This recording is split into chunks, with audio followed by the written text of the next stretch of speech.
তোমরা তো সবাই জানো আজকে বিশ্বকর্মা পুজো আর তারপরেও রান্না পুজো মানেই তো হচ্ছে মা মনসা পুজো। তো আমি দেখো এবার সব কিছু হাতে নিয়ে নিয়েছি গুছিয়ে। এবার আমরা যাচ্ছি হচ্ছে মা মনসা মন্দিরে দুধ কলা দিতে। তো এখানে দেখো জেঠিমাদের বাড়ির দুধ নিতে চলে এসেছি। এটা কিন্তু জেঠিমাদের বাড়ির দুধ না, জ্যাঠামশা মানে আর কি দুধ নিতে গেছিলো, তাই আমাদের দুধটাও পাঠিয়ে দিয়েছে ওই জেঠিমারা।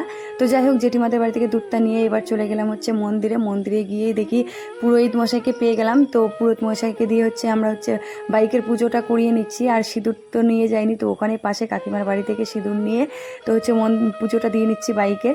আর এই বাইকের পুজোটা কিন্তু বিকেলবেলায় দিতে চেয়েছিলাম। মেজ জেঠিমাদের বাড়ি হচ্ছে পুরোহিত মশাই আসতে চেয়েছিলো, তো সেইখানেই পুরোহিত মশাই ডেকে নিয়ে পুজোটা দিয়ে দিতাম। কিন্তু ওখানে যখন পেয়ে গেলাম তো যাই হোক ভালোই হলো, ওখানে পুজোটা দিয়ে নিলাম।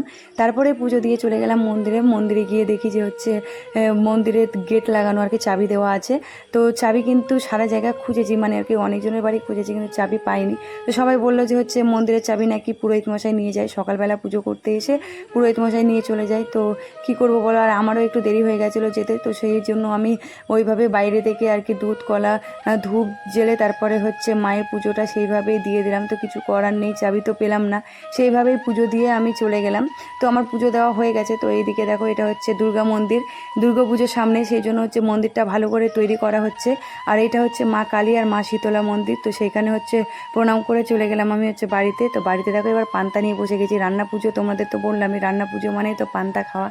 তো এখানে দেখো পান্তা প্রথমে খেয়ে নিচ্ছি, সেটা হচ্ছে পুজোর পান্তা। মা কাকিমার বাড়ি থেকে আর কি পান্তা পুজো হয়, তো সেইখান থেকে পান্তা এনেছিল। তো সেই পান্তাটা খেয়ে নিয়ে এবার হচ্ছে পান্তা খাচ্ছি। আর এইসব রান্না কালকে রাত 11টা 11:30 পর্যন্ত আমি করেছি। তো দেখো এবার খাচ্ছি, সকাল থেকে কিছু খাইনি। তো যাই হোক আমি এবার খেয়ে নিচ্ছি। আর লঙ্কা খাচ্ছি দেখে আরেকজন আমাকে হাত দেখিয়ে বলছে তুমি এই খালি পেটে লঙ্কা খেও না, শরীর খারাপ করবে। তো আমি বললাম না, একদিন খেয়ে নিই। তো যাই হোক খেয়ে নিয়ে এবার আমরা বেরিয়ে পড়লাম রিলস করতে। তো দেখো আমরা হচ্ছে রিলস করে নিচ্ছি। আর তারপরে আমাদের রিলস করা হয়ে গেছে, এসে গেছি কসমেটিক্সের দোকানে। তো এখানে কিছু কেনাকাটা ছিল, তো দেখো তোমাদের দাদা লিখে দিচ্ছে। তো ছিল না কিছু, তো কাকু বললো লিখে দিয়ে যাও, পরে এনে দেবো। তারপরে আমাদের বাড়ি চলে আসলাম, ছেলেদের খাবার দিয়ে দিলাম। আর এই দেখো এগুলো হচ্ছে কাশ্মীর থেকে, কাকু গেছিলো কাশ্মীর থেকে আপেল এনেছে, বলে তোমাদের জন্য এই 2টো আপেল এনেছি। তো যাই হোক কাকু দিয়েছে, আমাকে খুব ভালোবাসে, খুব ভালো লাগলো।